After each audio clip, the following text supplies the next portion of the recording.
Welcome,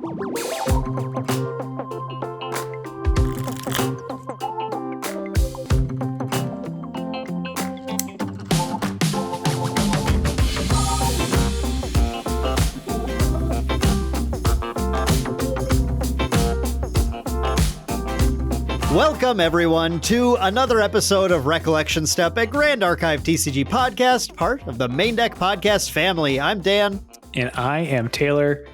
My good friend Daniel, how are you doing this week? This week is good. This week we've been chilling. We're making progress. We're still in the temporary studio, but we're making progress. We've got some drywall's been put in. We're getting some tape and some mud. Yes. We have people coming over doing some estimates on flooring. I have a really cool option that's been put in front of me.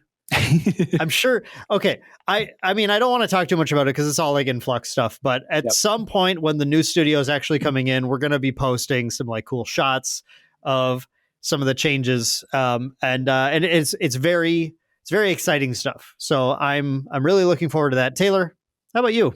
I'm great. I'm fantastic.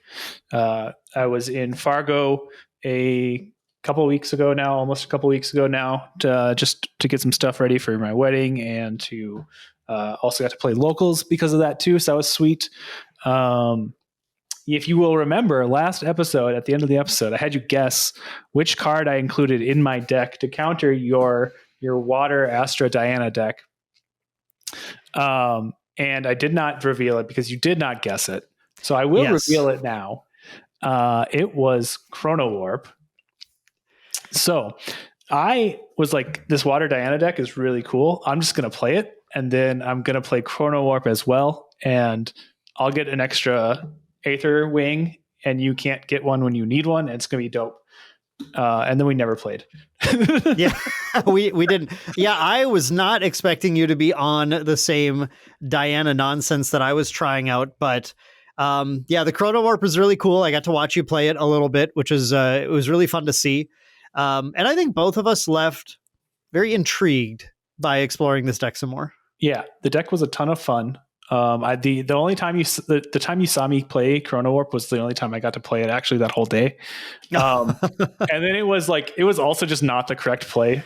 No, it was real greedy. It was bad. And I lost the turn after because of it, but it's, I do like it. I think it's a very cool card. I think it's actually I think it's super underrated, in that archetype, because it's essentially just like Beseech the Winds, except now your opponent is disrupted as well. So that's kind of dope. But yeah, the deck is really cool. I think it has a lot of really good tools. And despite there being like a ton of reduced dashes running around, they obviously don't do anything to your Aether charges. So I think you have like a fair amount of utility to kind of beat up on Rile decks a little bit too. So definitely a deck I want to explore more moving forward as we go into the format. If there's like more wind that shows up, it becomes a little bit more problematic. But honestly, that's not even that bad either, because like Baby Green's the only thing that really matters. So like Sayryu's the issue, but like the Tristans don't have amazing answers for a lot of this stuff. So yeah, it's one of those decks that as we're looking through, I mean, I think we talked about this last episode too. Mm-hmm. One of the reasons that people have had so much trouble doing well with it is honestly just that the options are that wide. There was a list that did decently at the Michigan Regional last weekend too, which was cool to see. It was on stream. Maindeck Tony did take it down with the old Saryu list that a lot of our team has been pretty excited about recently. But Saryu is like one of those. Saryu is definitely one of the matches where it's like they just have a lot of like built-in interaction. But still, I mean, I think there's just so many options that the deck has. And when we find the right combination, I think it can play into just about any deck, always has a shot, but it's going to be one of those decks where if you ever make a single, like one card mistake at any point, especially against a tough matchup, you just got to go to game two. It's like you have no room whatsoever to screw up. Yeah, it requires a ton of like really tight play, but all the Aether charges have like a ton of really relevant effects. So it's just finding out which ones you want and like not playing things like Prudent Knock, because like you don't really care to just cycle Aether Charges. You want to actually have Aether Charges that do things.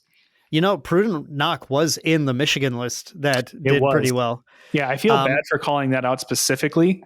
But like, yeah, that's all. I mean, okay. So like, I still stand by the statement. I think I think the theory behind it makes sense. But that said, you know, practice is what matters. Theory is only theory. So I'd say people just keep on testing and trying, and we'll see which ones can actually like make it to a higher level at like an Ascent or something, and start to get some actual data from that, which will be really fun to see. But yeah, I mean, like, Diana lovers, just stay strong out there. I think she's a ton of fun. She's such a fun champ to play. Yeah, I'm not like trying to dissuade anybody from trying anything. Like Prudent Knock is just like a good card in that it's going to do some damage and replace itself at a fairly low cost to your tempo, right? Like, so it's not like it's a bad card or anything. Yeah. What I'm trying to say is like, just get out there and explore and experiment a little bit more. Like, try to find the non-obvious engines and like cards that are good, because those are like going to be how you win Ascents, you know, and how you like place well at regionals and how you do well in a meta that is full of a lot of similar decks, right? We're kind of going to talk a little bit about that today, right? Like we're going to dive in to just like how each element works, kind of what their like game plan is. I mean, we've talked a little bit about this in the past. We had an episode a while back, kind of about what each element's strengths are. Now we're going to look a little bit more about kind of like how each of these elements like kind of jockey for position throughout a season, and as a metagame updates as a season goes, even though there's no like new cards added to the format, right? Yeah, I think it's we had 3 full episodes, so you can, if you're a newer player, newer listener, you can actually go back and hear our deep dives into each element. We also had an episode about tempo in general, which I'm trying to remember. Maybe I'm remembering this wrong. It would be a classic Dan correction moment, but I think when I was looking through just like the general viewership of the older episodes, I think I feel like the tempo theory one was one of our lowest viewed episodes. Mm-hmm. So, you know, maybe this is another chance to talk about some of that again, or maybe you finish this episode and then want to listen to some more deeper thoughts from like 4 sets ago or whenever that we recorded that one. But that might be another interesting listen. But the big thing that we hammer in so often in this show is this idea that player psychology often plays into what decks get played at different points. And so I think like every other episode, at least, if not every episode, we're like, well, yeah, there's a new meta coming, so fire is going to be what people play. and we dive into that a little bit. But I'm hoping in this episode, we can talk a lot more about why fire is not just played, but is performing, you know, right away in a metagame, and then what types of things happen in a metagame over time, whether or not there's new Proxies Vault cards or Ultra Edition cards or whatever coming in, still the meta changes. And I really, really encourage people to not view the metagame as just this is the meta. This is what it is. And nothing changes, because it changes and adapts as we play, as events happen all the time. Yeah. I mean, that's the whole reason why we like to look at like data coming out from events and stuff, is so we know what people are playing currently, so that we know what we need to change to come at the meta game from an angle that is unexpected or unprepared for, and we can take advantage of that, right? Like if we just expected everybody to play the same exact thing all the time without anything changing, like why are we not just playing like chess or something, right? Like where I have a set of pieces that are just there already. Like we're doing this because you can take advantage of how people are coming to these events and how they're preparing for them, by just coming at it from an unexpected angle, or not even an unexpected angle, just an angle that it's not prepared for.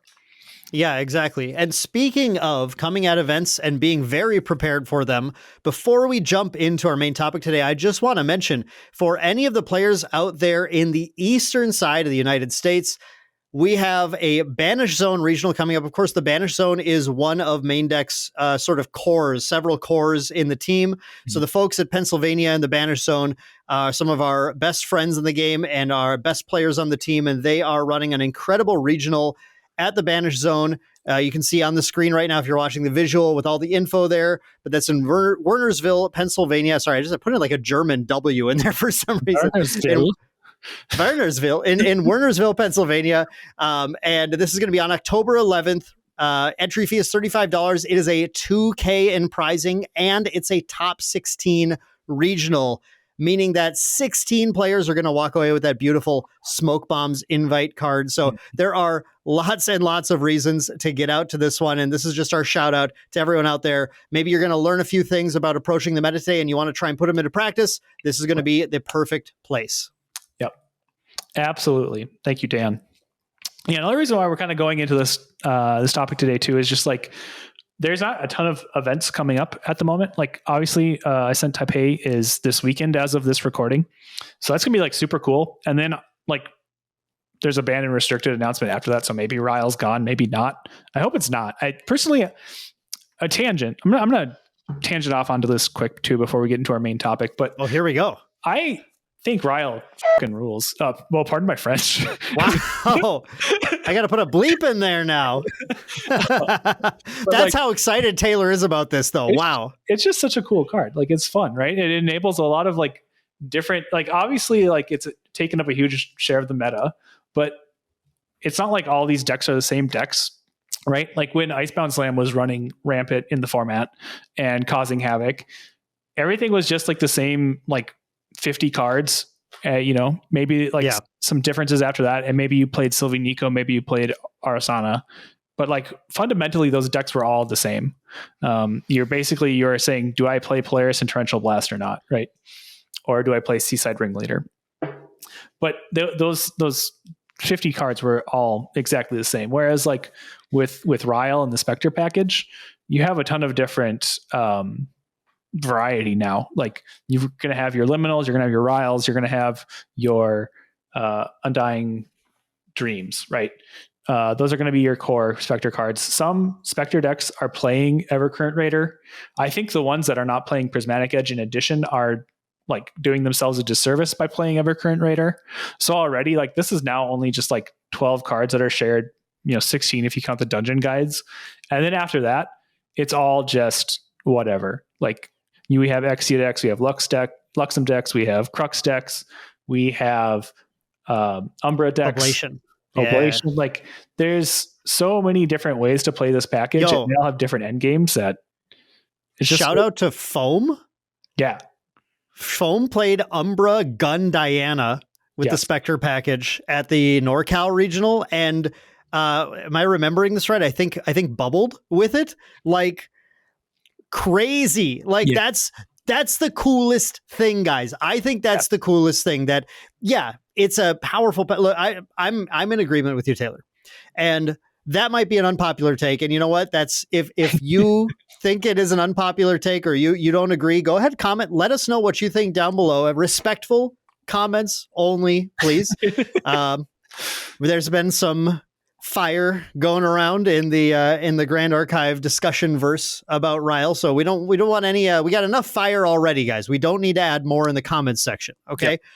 Yep. But Taylor, I mean, this variety of decks, these level 3 champions like Diana that haven't gotten played until boom, Rile comes in. Like, how cool is this?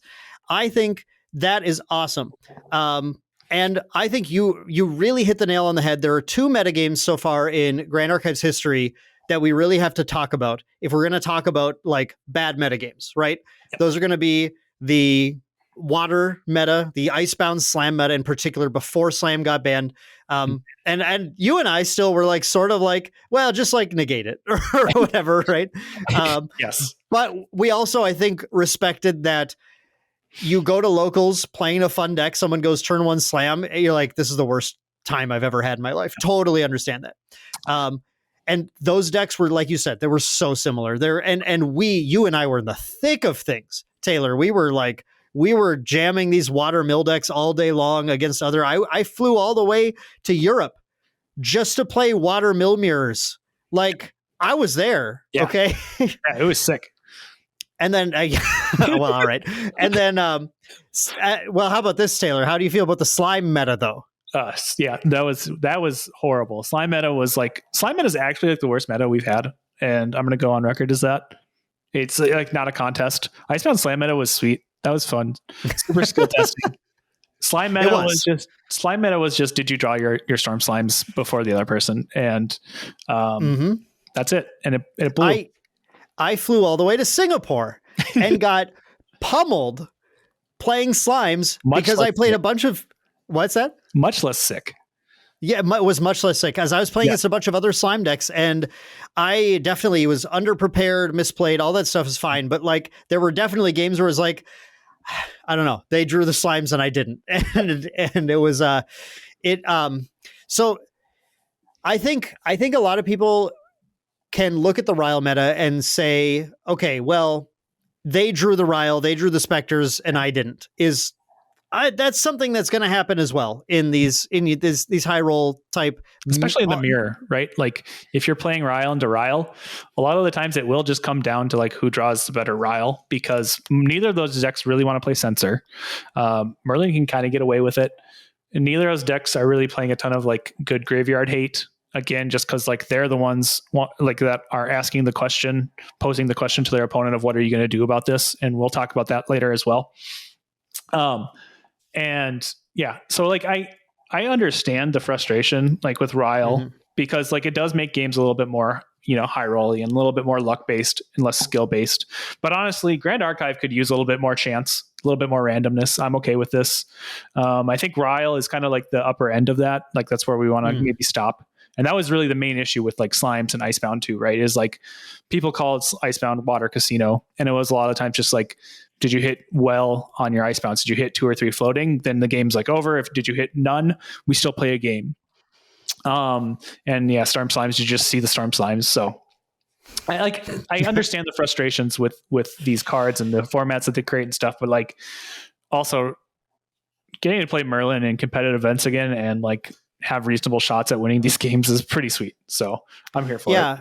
I think the nuanced part of this conversation that's tough for, I think, some people to approach, because those Rile high roll matchups do elicit a real emotional reaction from people, which is a very valid, super, super valid thing for you to feel coming out of that.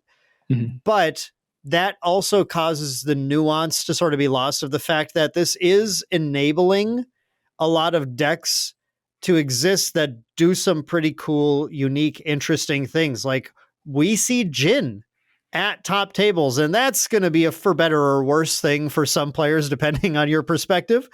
But we saw Umbra Diana. Okay. Like we see Oblation CL is like, I've said this last time, this is one of the coolest decks in the game right now. I think it's just it's so fun. The cards it plays are crazy cool. Yeah.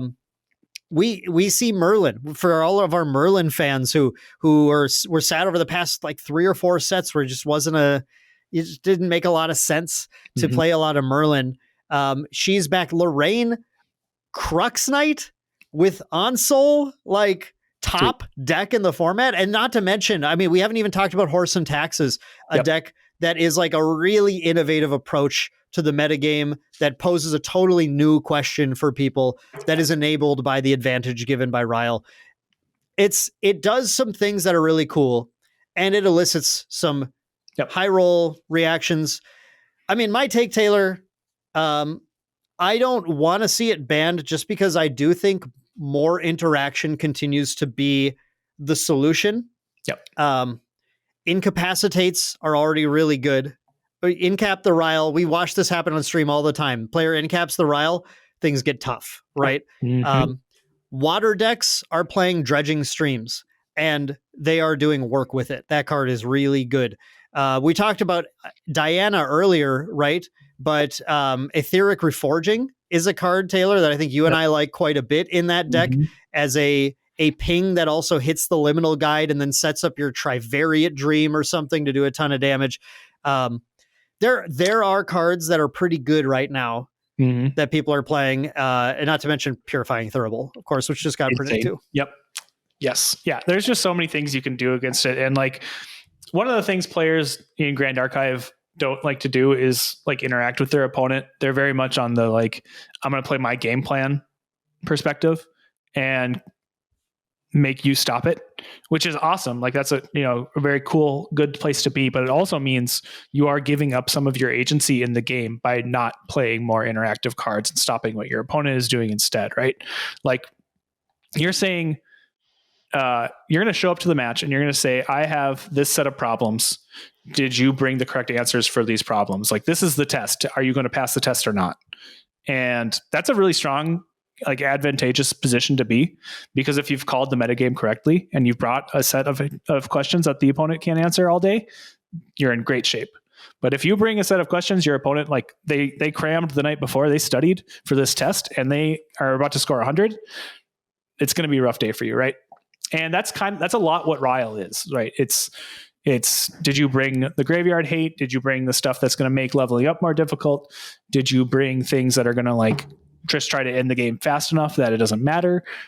These are all things you can do to slow Rile down or to stop it completely, right? And if your opponent's just brought a bunch of other Rile decks, then they're not as prepared for it, right? Which is one of the reasons why like Ponytoss, the Horse and Taxes did so well at Boston. Like none of these Rile decks wanted to do anything with slowing their opponent down, except for maybe some fluffy shopkeepers, which is really what I think one of the key pieces to Bobby Tortilla's victory. But they did not care at all about what Vanitas was doing. And so he just got to tax them forever. And then they could not level efficiently, even with Riles. And then they just took 3 damage every turn until they died, or 6 damage if there were horses out or whatever. So again, a lot of it is just like figuring out what you need to do and what your opponent's asking of you and being prepared for those answers. I think just one last thing I want to mention is that another reason we see so much Rile and we see it performing so well is that these decks are fun and these decks are exciting and the high roll potential is there. Yep. We look at the conversion rates from all of the bigger events though, and what we see generally across the board is there's a lot of Rile decks, and then there'll be something. I'm just going to throw some numbers out because I don't have them in front of me, but there'll be typically something like 60%, 60 to 65% of an event, and they'll convert like 55 to 58% to day 2 or cuts or whatever, right? Which means that there's a lot of them being played, but they are a smaller percentage of those are actually making it in. And then we see the players playing the win decks at like 25% who are then cutting a more like, around there or up to 28, 30%. We see things like that happening. Which really tells me, one of the things I take from that is that, like, obviously, Rile's good. Rile's powerful. It works. It's not that it doesn't work. Yeah. But it means that if a chunk of those players played Wind, they might actually have a better shot at topping or day 2ing or something than taking the high roll. But the high roll is just so there and easy to grab, right? So that impacts, I think, what decks players are bringing quite a bit. And it would just take a very focused meta. Like if we had a Worlds meta or something with this, I think you'd see a very different spread of decks being played in a small, like, invite Worlds meta. 100%. Yeah. I mean, if you're looking at the data, you're seeing about like anywhere from 50 to 75% fire decks in the day 1, pre-cut field, and then that carrying over to the post-cut field, right? So what that means is like you have a proportionate amount of fire decks going into top cut based on how many were in the event to begin with. So it's not like they're overperforming their representation. Like we're not going from 60% fire to like 80% or 90% fire and just they're not shoving everything out. It's just that everybody's shown up with these Rile decks, with these fire decks, because that's what they want to play. And that's fine. That's great. But that doesn't mean like they're overpowered right now, right? It actually means they're in relation to the other elements in a good spot because they're not actually overperforming. And if we thought it was so powerful, we should expect to see that number get larger as we move to top cut instead of stay the same. And I mean, like really, like one of the main reasons we see a ton of Rile is it's by far the most obvious engine in the format. It's by far like the easiest card to figure out from the new set, from Distorted Reflections, because it just says you're going to draw a bunch of cards. Like that. Yeah. Obviously it's powerful. It's very easy to pick up. But like, again, we go back to like the Water Diana example, right? How do you turn that into a win when your opponent wants to interact with you or put up roadblocks, right? Like you have these cool Aether charges. You have cards that replace themselves and like, or generate tempo for you, or just have relevant effects. But how do you put all those together to turn that into a win against whatever your opponent's doing? Like that's such a much more difficult puzzle to figure out than Rile drawing a card, discarding 2 floating memory or whatever, and drawing 2 more cards and just going up big time on card advantage. Like it's not a difficult puzzle. So of course we're going to see a lot of that at the beginning. And that really like leads us into kind of like how we expect to see these elements fluctuate throughout a metagame, right? And before we really dive into that, Dan, why don't you tell the listeners and the watchers at home how they can help support the channel? Yeah, absolutely. So we're about to jump into, of course, the meat of the conversation. But if you are looking to get a big, meaty wad of Phantom Monarchs, where am I going with this? What is this? You might have to censor this one too. That one. Okay. So, they're not all winners, folks. We just try sometimes. You start. You have an idea where you want to go. You just start walking, and we get there eventually, but the road can be pretty interesting along the way. In this case, I was just going to say we have Phantom Monarchs up on jwwcards.com because, of course, our sponsor and the people allowing me to record this still in a studio are JWW Sports Cards and Gaming, or LGS. If you want to pick up Phantom Monarchs on pre-order, we have it for sale. Link is down in the description below. Go check that out. Use discount code Maindeck for 5% off and pick up some cool Hanchu or Panake sleeves while you're there too. We got a lot of neat stuff for you to check out. So check it out down below and ignore that really, really awful segue that I tried to set up. Oh, no, you know what? We support that, Dan. We're here for it. Even if you swing for the fences and you miss, at least you hit it, right? Like you miss 100% of the shots you don't take. I think Wayne Gretzky said that, and then Michael Scott said that. And then Michael Scott. Yeah, Michael Scott said it as well for our one Office episode, one Office reference per episode. Yes.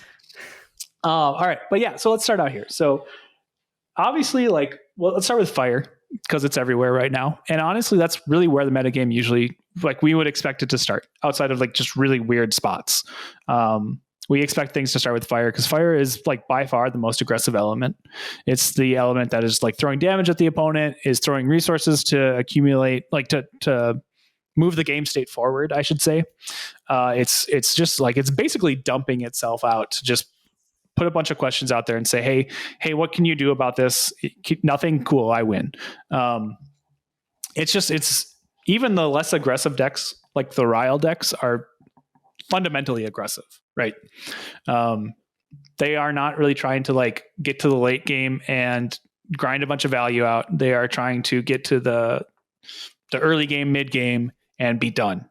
That's when I want to hit my 15th point of damage on you, or my 19th, or my 22nd, or whatever level you're at, and then just that's it. And those decks are usually really powerful in the beginning of the format because oftentimes they're the easiest to put together. Again, you don't have a known metagame at this juncture, so you've got to figure out how do I play the game well. I'm going to make my opponent respond to me instead of trying to figure out how I can stop questions I don't even know what they're going to be yet.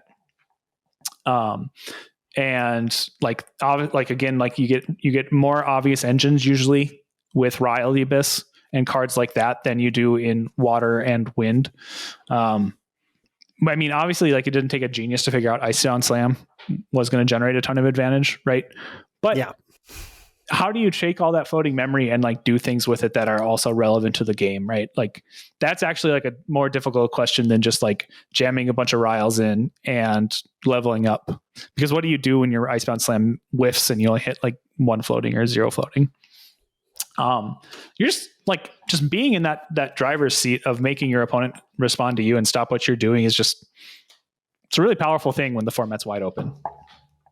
Yeah, I mean, I really want to stress this idea of questions and answers, which we've talked about a little bit, but I don't know if we've ever really offered a good explanation other than like hope that you vibe out what that means. But the whole concept here is if you want to look at any individual card game, you think about it as two players in a way having a conversation, right? And there are an argument or a debate or something, and the idea is that one of these players is going to obviously be the winner in that case. And what you players are going to take on different roles in that situation. One player is going to try to potentially put out a problem or ask a question is another way we like to say it. And then the other player, if they do not deal with that problem or answer that question, they're going to lose the game. And some games are a matter of both players putting out questions at different points of the game at different times. And that's actually going to weigh into, I think, how we describe each of these elements and what they tend to do. But if a question is ever left unanswered, either for long enough or the question was strong enough, right? Or the problem was strong enough and it wasn't answered for a single turn or in a single action, that can be the end of the game. So the idea with fire is that we know fire is the least defensive element of the game, right? It does have some tools. It has ways to deal damage at like fast speed to allies. It can answer them that way. It can answer regalia sometimes at fast speed as well. And we've even started to see just a tiny bit of recovery being put in as long as it's tied to fire's identity of I have an expendable amount, or I guess that a consumable amount of resources, right? Mm-hmm. I have some finite amount of resources. I'm going to consume them to get a strong effect. But once I run out, then my fire's out and I lose. And so that is the whole concept of fire is that, okay, fire is the element where I'm just going to transfer my cards to damage or to a problem for my opponent, or, just I do this, boom, I'm level 3. Here's my problem. Do you have the answer? And if they don't, then you win the game, right? And so that is just a super, super appealing way to play the game. Mm-hmm. And I'm not just going to say at the beginning of the format, just in general, right? Like fire has always been one of the most popular elements in the game because it asks very little of the player in order to figure out what to do with it, like you're describing, Taylor. Here, draw cards. Cool. Play your good cards now. Yeah. I mean, like in Grand Archive, especially, I think compared to other card games, being aggressive and being the person posing the problem is like one of the best places to be because of the amount of actions you can take in a turn, right? There's no hard limit from the start of the game about what you're doing and what cards you can play. You can play anything, right? So when I can play anything from turn 1, I'm going to play my best cards and I'm going to play my fastest cards and I'm going to play my most aggressive cards and I'm going to make you figure out how to take care of this problem. Whereas like other games where you have like an incrementing resource system that lets you play like a 1 cost card on turn 1 or 2, and then a 2 cost card on turn 2. Like there's that natural floodgate stopping you from really like ramping up damage and really just throwing everything at your opponent. But in Grand Archive, you can just dump it all. You can just throw all of your cards at your opponent from the get-go and say, was this enough? Can you stop this? No. Awesome. There's 15 damage. There's 20 damage, whatever. Like you have cards like Rococo, you have cards like Blazing Throw that just cost 1 reserve and you can play 2 or 3 of those in a turn from mm-hmm. turn 1, right? And obviously like you need extra stuff for Blazing Throw, but that is kind of what we're talking about, where fire just lets you like throw all of your resources at your opponent right off the bat. And even if you're not throwing them all like that, and you're not just going to play 3 Rococos on turn 1, because that's not going to give you hardly enough damage. It's not a good strategy. But again, it just shows how like fire, it has like a set amount of resources. It's going to take a little bit of time sometimes to generate a stockpile of that, and then it's going to burn through it. And then once that stockpile's gone, fire does not have a good way to claw back into the game. And I mean, we even see that from like all the Rile decks and all the level 3 decks too. They follow the same pattern where like Suzaku, it's going to throw a bunch of damage at your opponent. It's going to eat its graveyard with Suzaku to deal damage. And then it's done. It's out of gas. We see the same thing with Rile decks. And once you're at level 3, those fire cards are not doing much for you at all, right? Like you have like the cards these decks are playing are Rile the Abyss, Creative Shock, sometimes Hasty Messenger, sometimes like Cremation Ritual, a couple other things like that. And they just do not actually impact the game at all. They just kind of help you like filter through cards and stuff. And they're going to get you some floating memory into your graveyard for the most part. But once you're level 3, you don't have good ways to use that floating memory anymore. So like if you're playing Rile the Abyss at level 3, you just like, that's not going to be a powerful effect to draw you effectively three cards like it would at level 0 or level 1. It's going to just filter some stuff, and you're basically just spending resources to look at new cards, but you're not generating any new resources with it, right? And so these decks are really reliant on whatever their advanced element is to kind of help them get through the long game. And we see that with like how Luxem plays out versus how Crux plays out. But again, it's all just like throwing all of its resources out the window as soon as it can, essentially. Yeah, I mean, I wanted to really stress this is one of the most unique parts of Grand Archive that does change how we do need to analyze how different elements play out, because when you build a level 3 deck, you're not just building a fire deck or a water deck or a wind deck. Mm-hmm. You're building a deck that has a core, a basis of that element and what that element does. And then you supplement that with what your advanced element does. And that's something that will apply not just to fire decks, but to every deck that runs cards like this. But just because right now in this Rile the Abyss metagame, we see such a variety of fire Rile decks that go to level 3, we can really point out some like interesting ways that those advanced elements are providing sort of like a missing component to what the deck is trying to do, which is leading to their playability and their success. So for example, Jin decks are when you're playing a fire deck, but you want to actually not lose the game as soon as you get to 3 and then have like, run through your cards or your opponent answers you or whatever. Jin is the deck that sits there and goes, well, I'm still really hard to kill. Mm-hmm. And I can recover 8 and I can, it's like Jin is the sort of the Rile deck that does end up being very defensive and being able to live through a lot of things and then crack back for a lot of damage. Where you have the Luxem deck is probably the primary like combo oriented kill right now in Rile, where your entire goal is to get to level 3 with 10 cards in hand and go double Lightweavers to find the kill, or striking Illuminance Lightweavers, or whatever you're trying to do to string the damage together. Mm-hmm.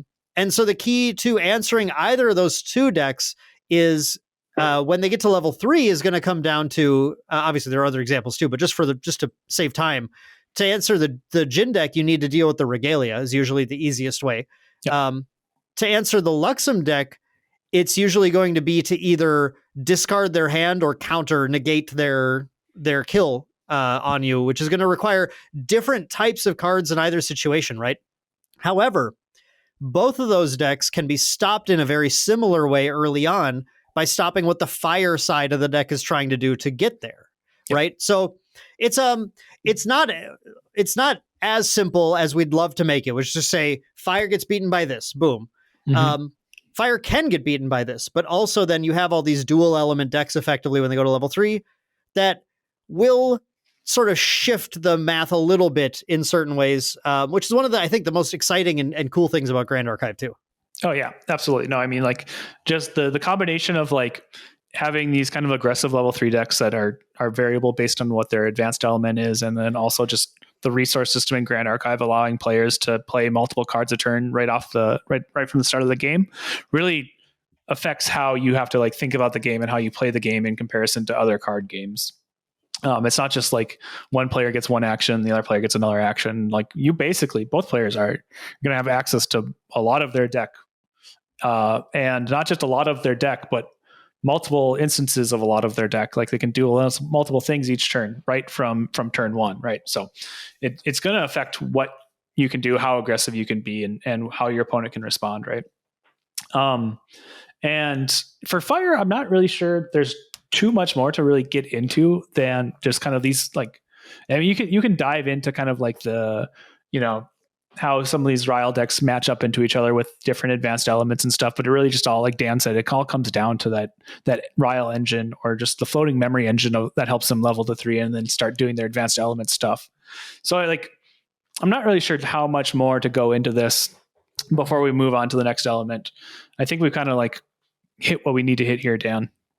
Yeah, I think the big takeaway with Fire is just that it focuses so much of the power of its gameplay on the early game, and that is across the board with Fire. There are only a few cards, some things like I would point out, like Fiery Momentum or something, that are like really building cards. And honestly, Fiery Momentum is is an example of a fire card that I think is probably the least in the quote unquote color pie of Fire. Compared to other fire cards that get designed, because it's inherently a building power card, right?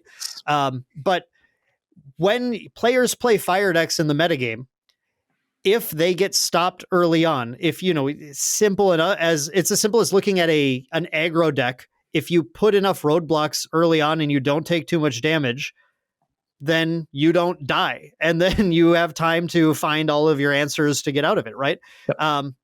So Fire is, and when it comes to Rile, incap the Rile, and you suddenly have like a lot of time, right, to figure your life out.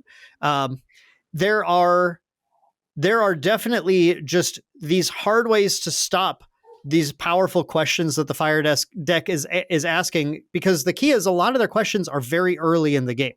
But Taylor, let's move on and talk about Wind, because I think Wind will help elucidate what we're what we're talking about as far as like what beats those early questions. Yes.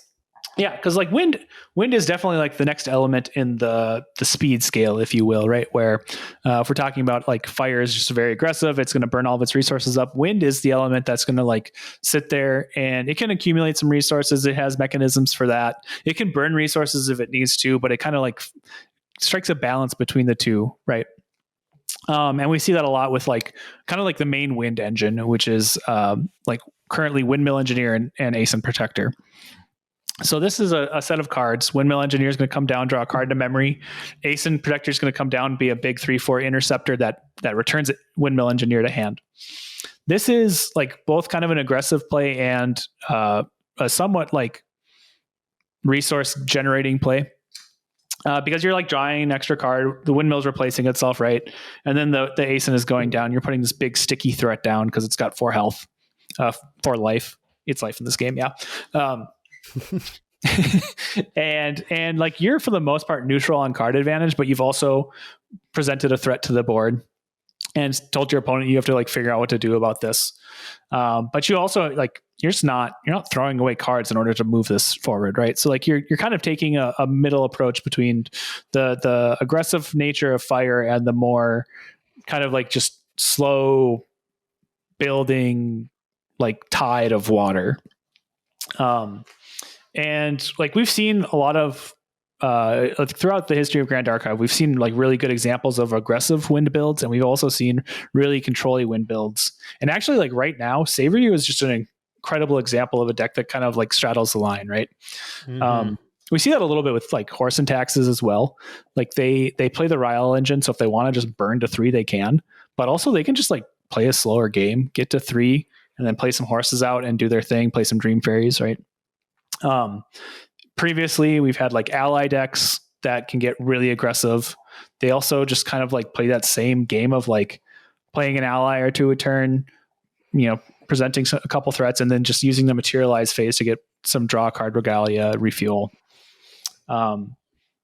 Sorry, I meant to go back to Seiryu right away, but Seiryu is like a really good example because like Seiryu's got some extra cards in its main deck that let it get extra materialize faces, and so if it needs just like jam to 3 really fast, get Seiryu out and start pushing damage that way, it can. But it can also just play this like slower plotting game with windmills and asins and forest cakes and baby green slimes, and just like kind of control the board a little bit while staying resource neutral, like not really going down on cards in hand. And then kind of as like the fire, if you're playing against a fire deck, they've like run out of cards. Now it's really easy for you to just like beat them because they don't have any defense anyway. And they're also out of cards. Now these cards you've been accumulating just get to move forward. Seiryu is like a really, really great example just because it's not only just a gigantic body with taunt, but it also threatens pushing 15 plus damage on a turn by swinging when you want to commit to it. So you can just look at the dragon itself and go, yeah, I see how this can kind of go either way. And Wind has really become the dominant build for that deck.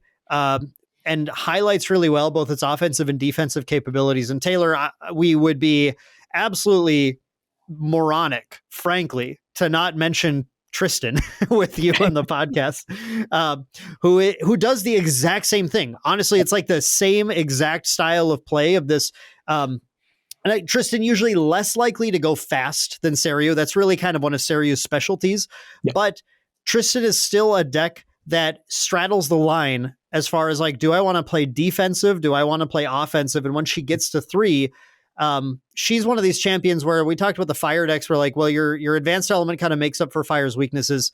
I would say Shadow Strike does that for one of Wind's major weaknesses, which is decisively closing the game out, right? Because you talked about, sure, you can put down some allies, some threats, but if those allies get answered every single turn after turn, then you didn't do anything in the game. Yeah. Whereas having a good old Shadow Strike in your deck says, all right, are you dead? And if not, I have incap. So that obviously is just a really, really strong offense. But at the same time, everyone who watched finals knows, Tristan, you put 2 shadows out. What's the opponent doing now? Yep. They're not doing much. Yeah, exactly. It's a beautiful situation to get into. It's a deck that has a lot of capability of accruing value, playing into that mid game perfectly, and then at the mid game deciding. It has the luxury of going, okay, I'm here. I have 8 cards in hand. I'm feeling pretty good. Am I pushing or am I holding back right now?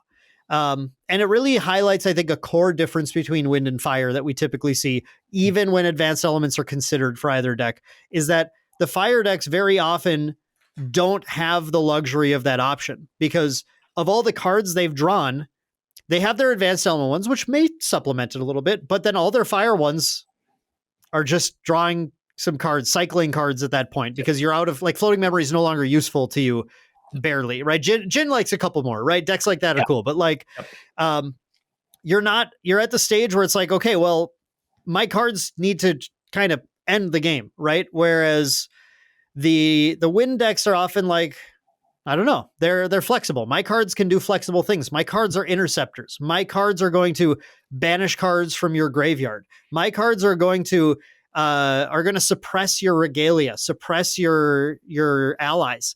They're going to just do things that are going to potentially play around what I need to play around.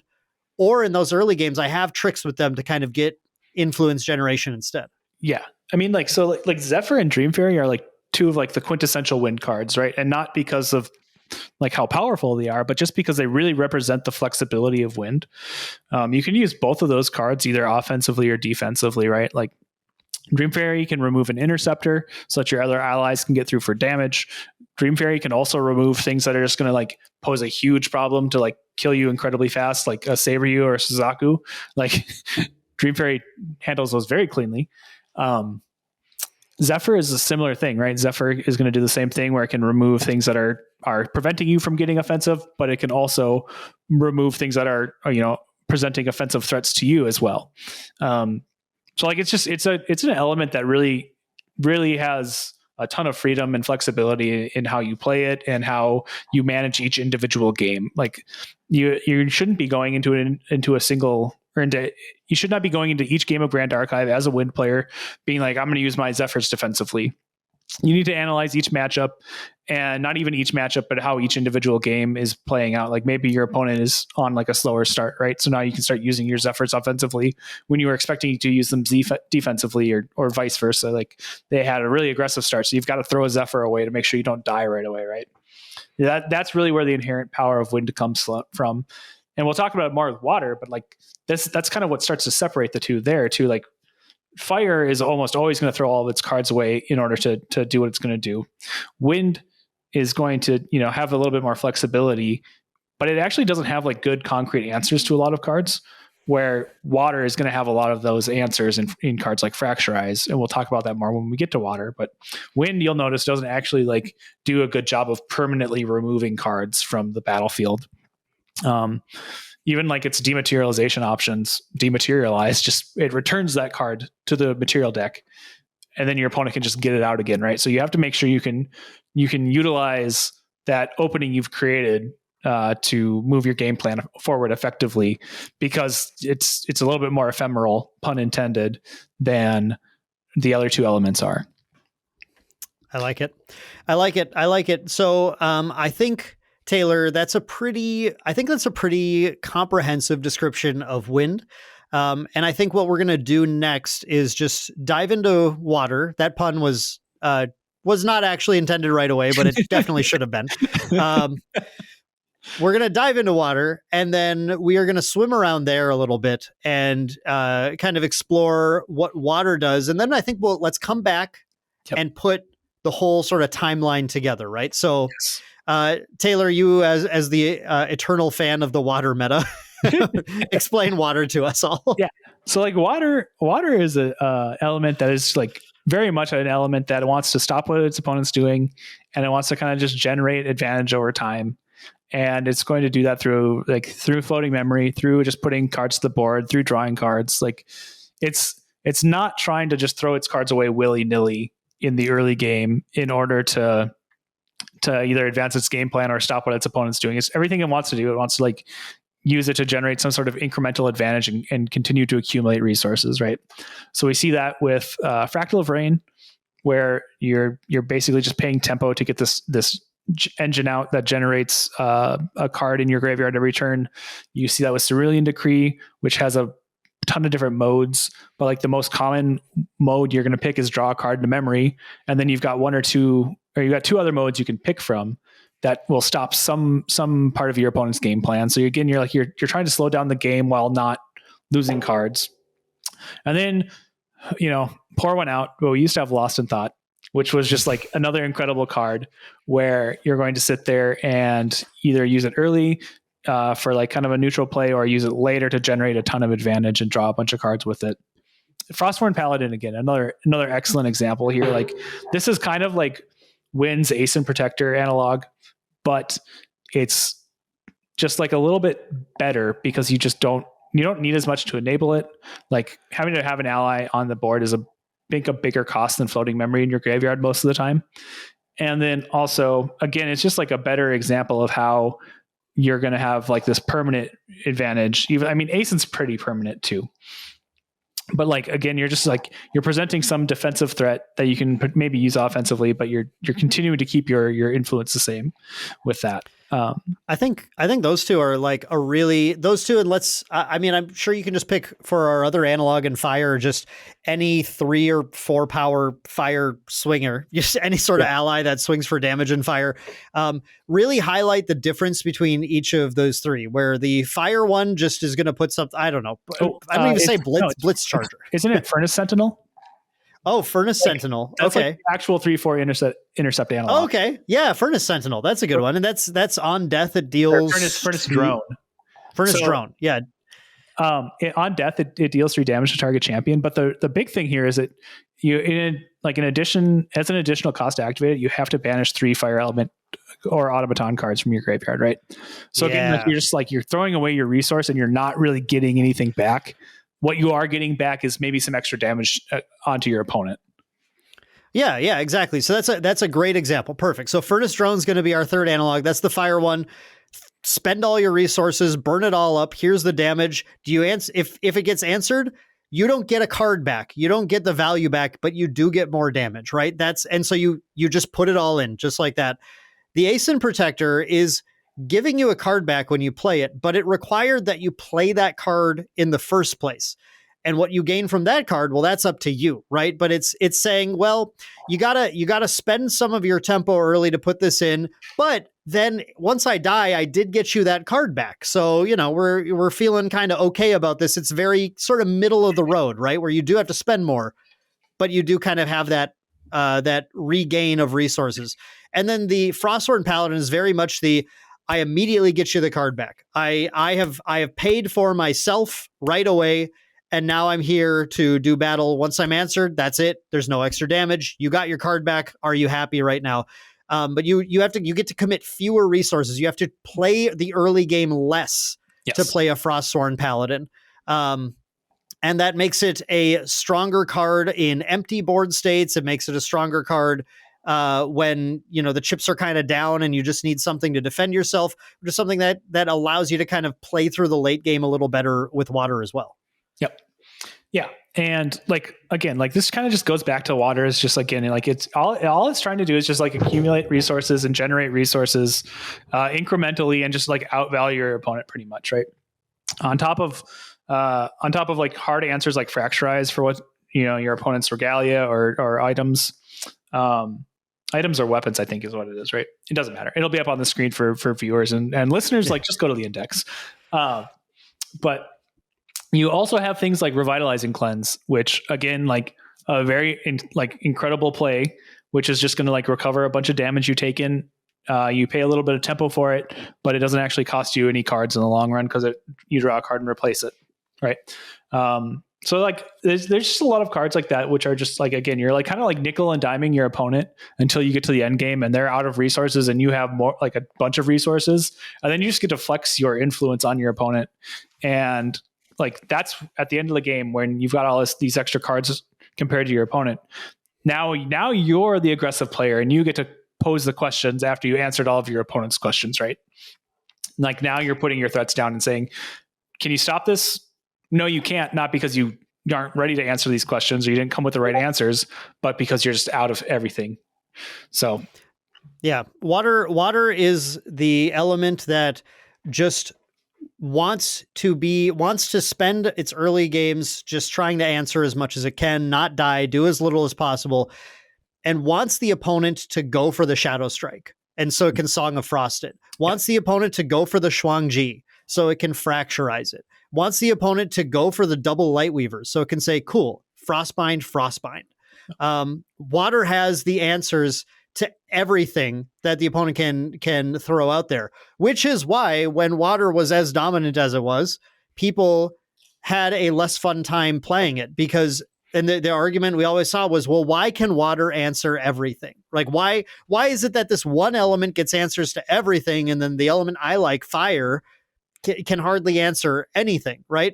Mm-hmm. But this is exactly the reason why, because if water was unable to answer some of those threats, did not have the solution to the problem, water would not be able to make it through the metagame at any point, because there would always be a deck that says, well, can you answer this? And water goes, no, I can't. And so yes, it loses. Yep. And that is it is a fundamental imbalance when water with Icebound Slam got to start the game up 8 life on its opponent. Then yes, that is incredibly unfair.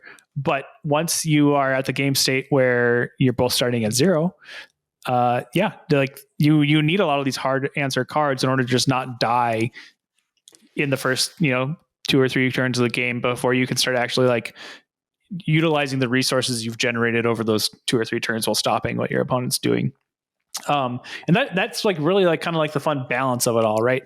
Is that there's a nice edge almost, especially you're going to see this a lot between fire and water. You'll see it a little bit between wind and water, but fire or water especially, it's just going to be a lot of your opponent throwing cards at the fire player, throwing cards at the water player, and it's going to seem like at the end of the game one player just dominated the other one, but really it came down to a point probably where there was just one card difference on either side, and that's what decided the game, because at some point you run out of gas on either side, or you run out of hydroelectric power or whatever water's analog is.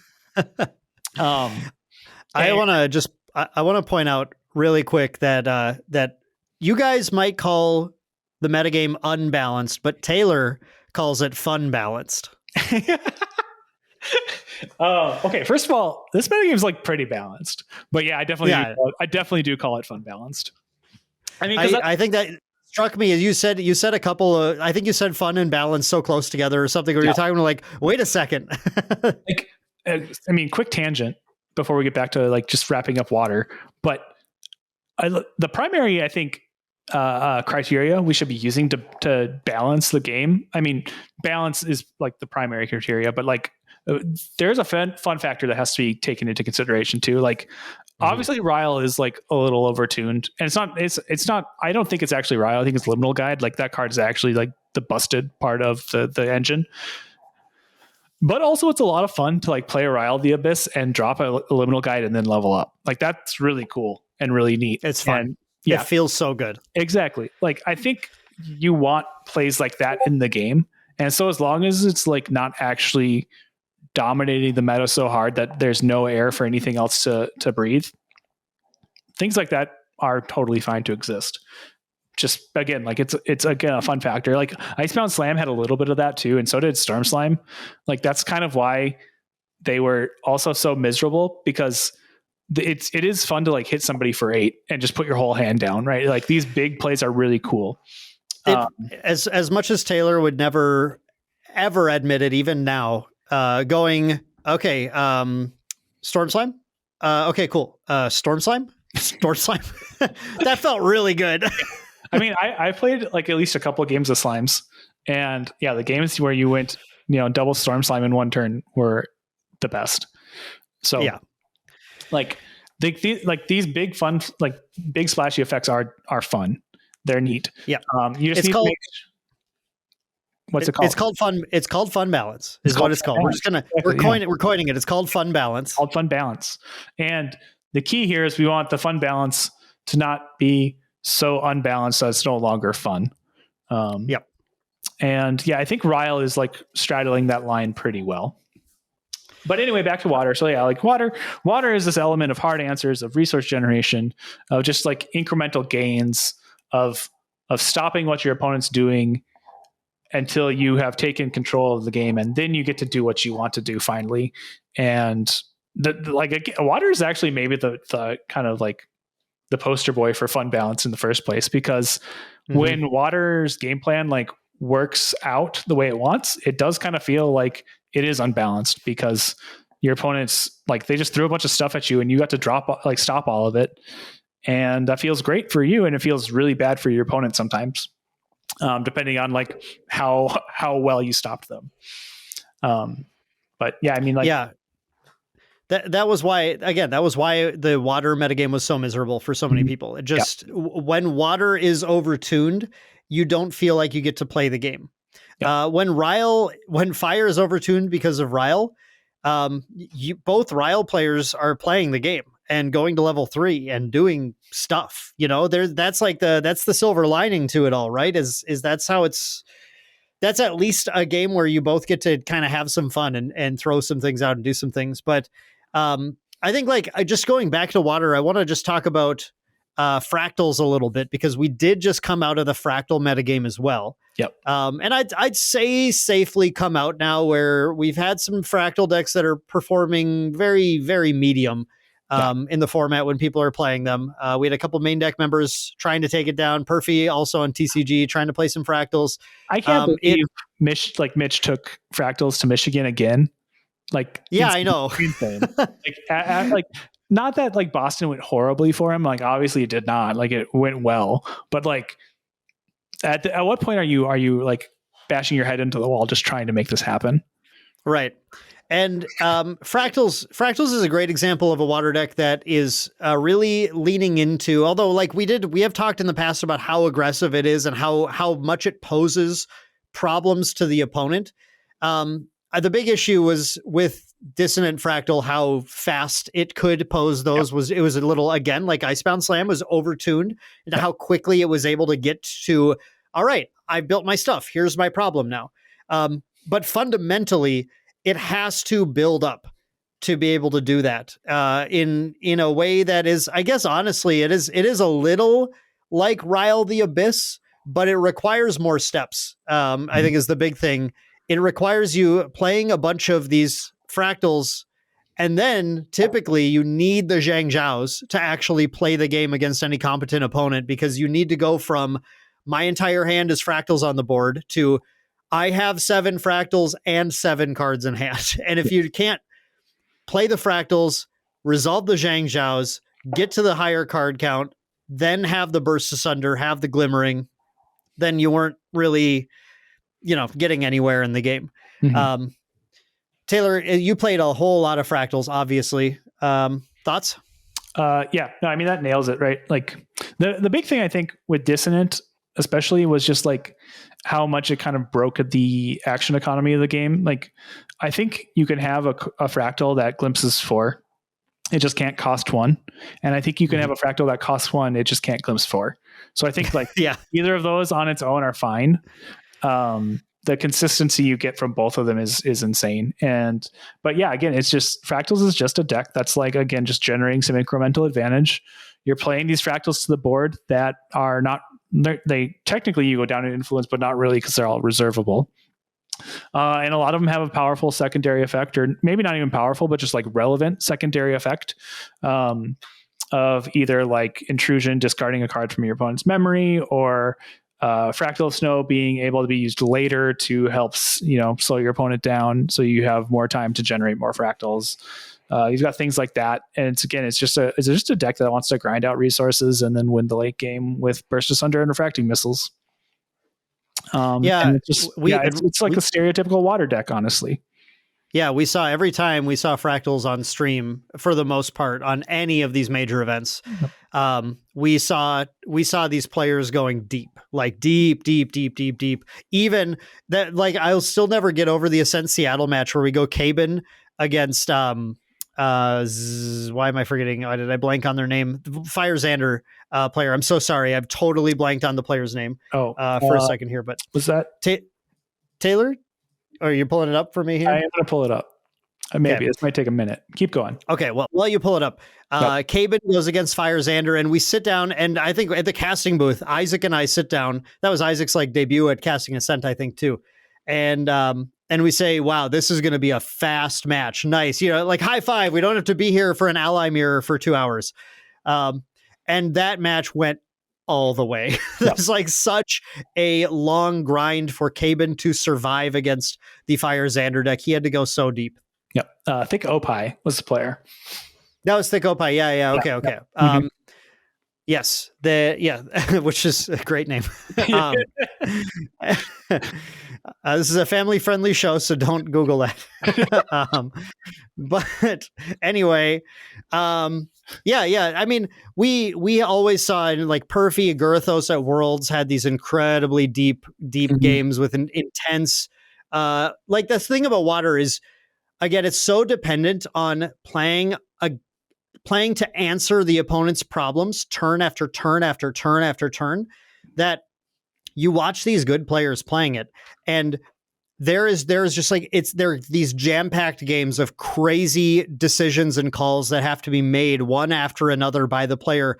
And when they make all those decisions correctly, go answer this, okay, glimmering that, okay, activate Dao Chan, refracting shimmering refraction that. You watch them do all that, you go, I don't know how they made it through that game. I don't know how they won. They top deck Burst Asunder, they won. No. They played to their outs for 7 turns until they found a Burst Asunder. Yeah, they spent a lot of time setting that Burst Asunder up. They did not just top deck it. I mean, like, that's it, right? And that really kind of goes back to like when we look at the format as a whole, when a format starts to when the format's over. Why, like, we see a lot of fire decks at the beginning. We don't really see water decks because like these water decks are so reliant on knowing what you need to answer and what you need to stop that when at the beginning of the season, you just can't actually like play enough cards in your main deck to stop the wide variety of things coming at you. Right. Fractals was really the exception to this. And that's, again, because of Dissonant Fractal, like getting you out of so many situations you had no business like getting out of it as a Fractal player. And so, yeah, like you can't like pack a deck full of like Song of Frost and full of Freezing Hails and full of Cerulean Decrees and full of Torrential Blasts and full of all these other defensive cards and still like also have ways to win the game then, right? Like there's just not enough room in the deck. So like even Water Allies, right? I just wanted to make sure we mentioned Water Allies because that's the water deck that goes against the grain the most. As far as just like it puts down threats, it can do a lot of damage early and put that down. But the Water Allies only functions compared to Wind Allies on the back of being able to fit answers into the relevant threats. And when you don't know what the relevant threats are, your performance is really, it's like you kind of just die roll and hope like, did I pack the right ones for the day? And if you didn't, you usually lose. Yep. Yeah, like Wind Allies gets to play around with like Zephyrs and Dream Fairies a little bit more, just because those are more flexible answers. Again, they are less permanent, so like you need to be able to end the game quickly once you've played them, which is what Wind Allies sets itself up to do. Whereas like Water just does not have those flexible answers, so it needs to know what it needs to stop before it actually can like let Water Allies take over a game like that. So. But yeah, I mean, again, as the format starts to whittle down at the beginning, like we have all these like aggressive decks. They might not even be all fire decks, right? They don't have to be. Like you can have aggressive wind decks, you can have aggressive water decks. But as the format kind of like whittles down to the most efficient of these aggressive decks, that's when like wind and water can start like coming into the field a little bit more now. Because now like the answers are just like much less varied. Wind, which is already pretty flexible, can continue to kind of narrow its answers down and really hone in on what it needs. And then like it just lets it become more efficient at closing out games when it needs to be, closing out these games quickly. And then water gets to actually just pack only the answers it wants, and that's it. And then it really just becomes a very, very streamlined deck where you're always drawing cards that are relevant to the situation instead of like sometimes drawing cards that are like just not even ever going to be good in the matchup at all. Right. Yeah. And we got the infusion of Purifying Thurible into the metagame after Boston. Mm-hmm. And that's like a perfect example of, Taylor, you said these decks need to refine what their answers are to cards. Well, look at Michigan and NorCal. Look at every single win deck that topped those. It's got Purifying Thurible in it because that has provided these largely Tristan and Seiryu decks with just an answer that is really highly tuned to dealing with what the current threats are in the metagame. So they put that in, they tweak the list, they tweak the main, they make sure they have kind of what they need. They decide between Terrafring or Safeguard or none or both or whatever in their material deck. They make all those decisions now based on all of the data that we have from which fire decks are performing. Okay, so Onsol. All right, so we need Terrafring, right? Safeguard's not good. Terrafring's the way to go. Okay, Horse and Taxes. Well, you know what? Terrafring, still really good, right? Purifying Thurible, great against both. And then they get to just hone which strategy do I want to do. I want Shadows. Do I want a Dragon? How am I going to stop the damage? Which is the one that makes the most sense? Do I want access to Umbra? Do I want access to turbo kills? Like those are two sort of different choices you make there as well. So you get to see these win decks now honing in and going, cool. I get what to play to. These were solid decks before, like Seiryu and Tristan we had on stream at Boston. Yep. They both performed when they got on stream. They did well. But they were missing Thurible and they were missing tuning. And now from these past regionals that we saw, both those decks topping because they know what to beat and they are able to go, especially like I like Tristan into Rile a lot because we've mentioned a few times, but in-cap the Rile, baby. That's like you have such a strong play. It's so dumb. You have in-cap for Rile, you have Beseech the Winds to get Thurible for any Riles that come after that. And yeah, I mean, you have a ton of ways to slow the game down. And then like, unless they're like Luxem or like Merlin, they just really don't have good ways to go over the top of you after that either. Right. Because of your ominous shadows once you're level 3. So yeah, it's just like, I hope we've done like a really good job of kind of like painting the picture of how like the evolution of these formats happens and how each element kind of plays into that and what you can do now to like figure out where you are in a format and figure out what you want to play. Because like, again, like just because you get later into a format and you see a bunch of water and wind decks showing up doesn't mean you can't play fire anymore, right? It just means you kind of need to tune your list a little bit more to start juking some of these answers that people are prepping for you, right? Like if all these wind decks are playing Purifying Thurible and other graveyard hate, you have to find other ways to generate advantages as fire instead of just always diving to the graveyard, right? Suzaku is going to become less powerful and like Fire Lorraine's going to become less powerful in those situations. And Xander, which doesn't necessarily use the graveyard much, now all of a sudden has a much better avenue of attack. Exactly what I was going to say. It's we're going to see these wind decks. We're going to see them come in. We're already, I feel very vindicated. We've already seen the wind decks come back. We've seen Thurible in every single list doing a ton of work.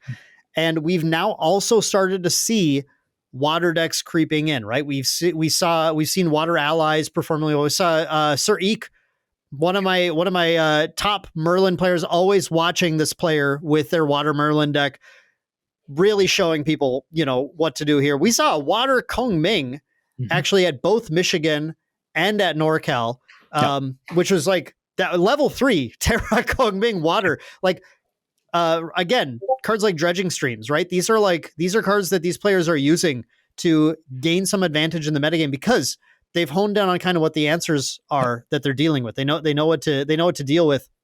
And now when we see wind decks perform well, now water decks, which can go so much later than wind and answer everything. Like we talked about Tristan, who says, well, I play Shadow Strike because otherwise I don't have a decisive way to win the game.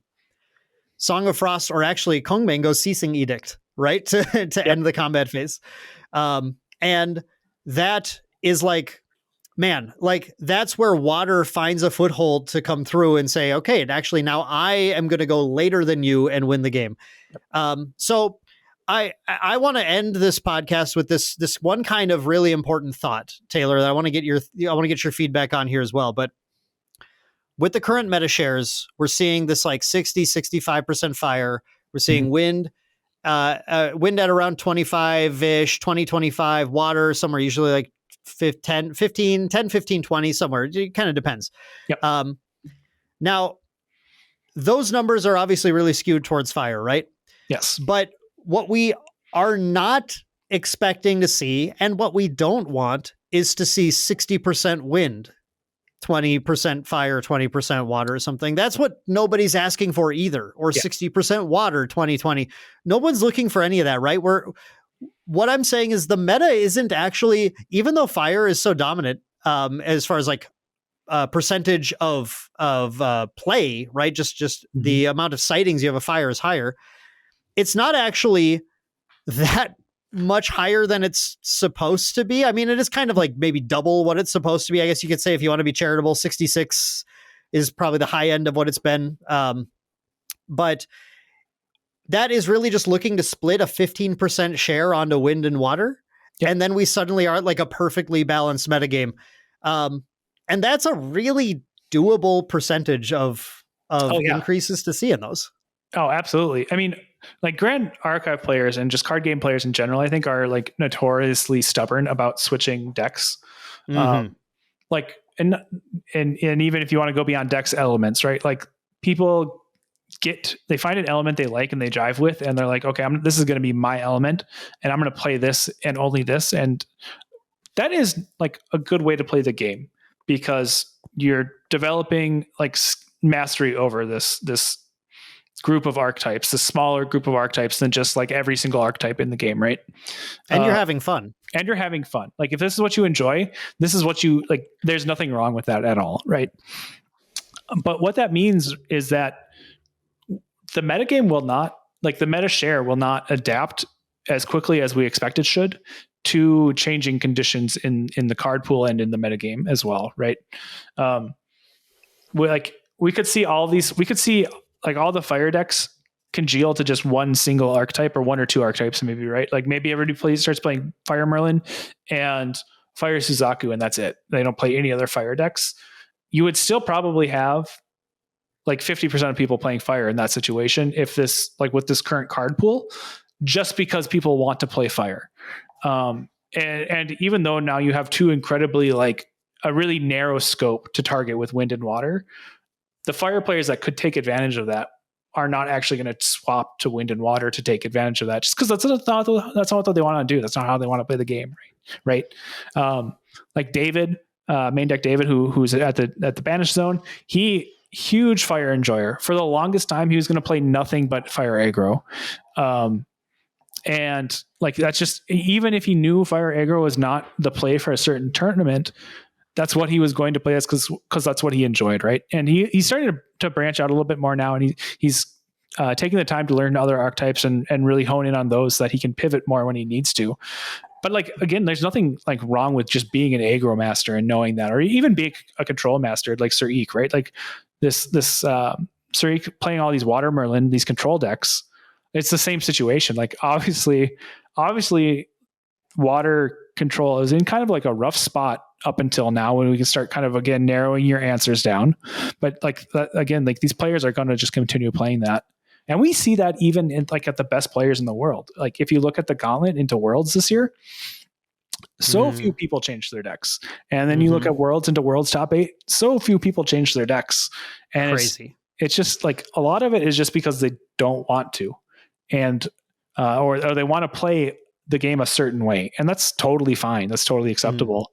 But it also just means like it's gonna be slower to see some of these meta shifts that we're expecting to see, and so you do have to take that into account. And as the game grows, that's going to be less true. Like we'll see those meta shifts happen more often, or the meta changes happen more often, more quickly, because instead of like the same players showing up to these events with the same decks, we will have more players with more like a greater variety of deck. And then instead of those same players that were doing well, even though they didn't change decks, these other like newer players are going to come in on these decks, these other decks that are better positioned at the moment, and kind of replace those players in top cuts and top standings and things of that nature. This is very much like a smaller game problem at the moment. Yeah. And finally, just like one last little thing to throw in is that there's always going to be decks that are dominant. There's going to be decks that are stronger, more appealing, easier to play, more fun, fresher, more exciting. I mean, we talked about Sylvie, we talked about water meta, and now we're talking about Rile meta. And if you wait after PTM, after Capstone set, whatever, maybe we'll be talking about Wind meta. Maybe we'll be talking about Merlin meta. I don't know what we're going to be talking about, but I guess I just encourage people to hang in there, right? Play the way you want to play, because what we talk about a lot in this podcast and episodes like this is about like the competitive experience. And we're talking about metagame, which means we're inherently talking about decks beating other decks. One player wins, one player loses, unless Tony's playing. Then it's a draw. But I'm so sorry. Tony topped the regional last weekend. We're so proud of him. He was on Saryu, not Luxem, and he did great. Big ups, Tony. We are all very excited. Yeah, it was awesome. But yeah, still, like, it's, and your experience in the game might be inherently less competitive than this. And it might be that you're trying to make, I was going to say Water Kongming, but actually we just talked up Water Kongming. So you're trying to make Water Tristan work or something, right? You're trying to do something, well, not allies, like whatever. You're trying to make a deck work that is kind of a weird deck, that's your fun pet deck, and someone shows up with Rile and it's just like, they beat you. Yep. I guess the one thing I can maybe assure you of is that they probably would have beat you with Water Mill with Icebound Slam, and they might have beat you with Slimes with Baby Gray. Like, it's there is just a competitive divide in the game between what's performing really well and then how that plays in the metagame. And then decks that are just inherently more fun, or players who are still learning the game and still trying to figure out if they even want to approach the game from that competitive direction. In any case, I think the best thing you can do is try to have fun, take it in stride, understand that it's a game. It's here for a good time, and it's here for as long as it can. And Rile is exactly here for that as well. If it gets banned, then that was it. That was the Rile run. If not, there'll probably be answers. Whether those come in next set or in Proxia's Vault, it will shift eventually, and the Rile meta will go away, and something else we can all complain about something else instead. It might even shift just as players continue to adapt. Again, like, we just had a Scent Boss, and that really was only like 2.5 weeks ago at this point. Thurible has only been legal for 2 weeks. We have not had any major events yet since that release. We've had a couple of regionals, and that's it. So again, these meta shifts take time. So a lot of it is just, being patient and hanging in there, like Dan said.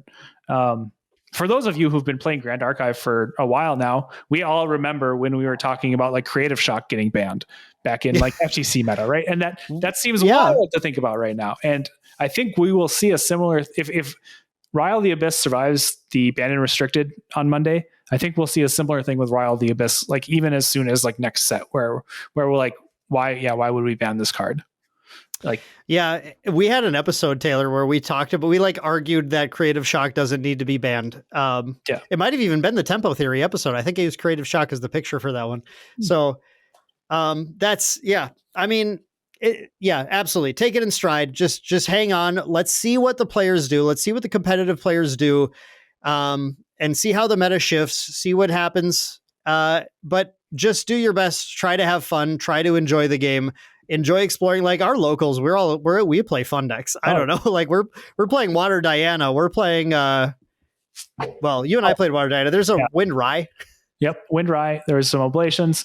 There's allies. But I mean, like even if your locals is all Rile, the Abyss, that is a prime target, right? Like for you as a player to exploit. Like if you just want to try some new tech out, even if you don't want to change your archetype up completely, like you can also, like Incap can go in any deck. You can play Incapacitate. You have to pay 4 for it. But what's the Rile player going to do? They're not going to not play Rile. Exactly. They can't do anything about it because they're fire. Yes. Yeah, you can do that. You can play Scavenging Raccoons. Like these are cards you can play. And yeah, are they still going to get some advantage out of Rile? Yeah, maybe. Probably, actually. But is it going to be enough to win the game compared to like whatever your game plan is? Maybe, maybe not. You have to like make these changes and play with them to find out, just to see what's going on. So just like continue to experiment too, even if it's just like within the archetype you normally play. I think the best thing you can do if your meta's all fire is just bring the best Tristan list that you can and make them all wish they were playing Water. I think that's exactly the way to approach your metagame. And that is like the real time, like experience, the theory and practice that we're talking about in this episode. At 100%. Yes. But yeah, no, I think that's an excellent note to end it on here. Dan, is just like, hang in there, try some new stuff out, have some fun, just continue enjoying the game.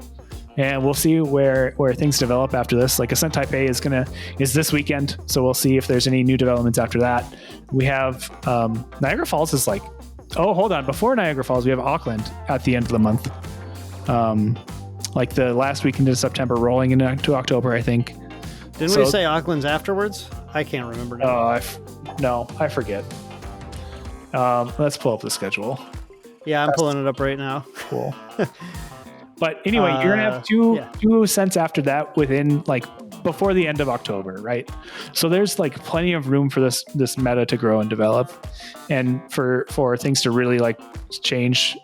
Like if you're sitting there waiting for like net decks to come out and for people to latch onto those instead of what they're playing, there's plenty of opportunities still. You will not have to wait long.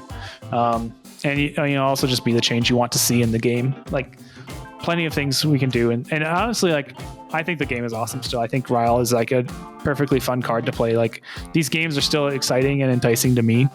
And yeah, hopefully you can take the knowledge we've shared with you today and like use that to just kind of help yourself beat some of these Rile decks if that's what the issue is, or just like figure out how to game your local metagame. Like there's plenty of cool things to do there. So Auckland is October 31st, so it's after Niagara. Oh, it is after. Okay, excellent. Yep. But yeah, absolutely, Taylor. Great way to end it. Yep. So yeah, that has been the Recollection Step. Thank you very much for listening this week. Remember to go leave, like, and comment, and subscribe, all that good stuff. Leave us a 5-star review on your podcast platform of choice, what have you. Yeah, that's about it. So thanks very much. We'll see you in the next episode. Bye, everyone.